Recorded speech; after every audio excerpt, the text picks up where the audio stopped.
España, propongo su adopción en conjunto. Se adopta.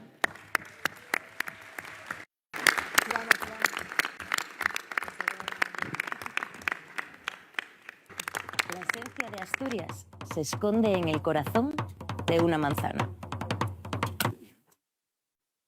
Hasta la Asturias, si yo pudiera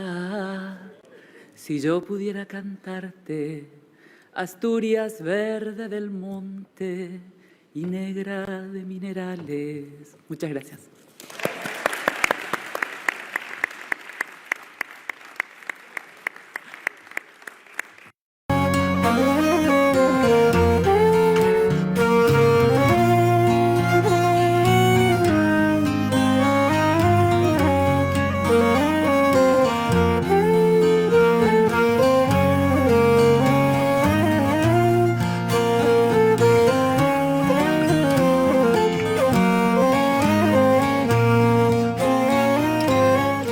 En Asturias, a donde mandamos un fortísimo saludo, la sidra es más que una bebida sociabilizadora.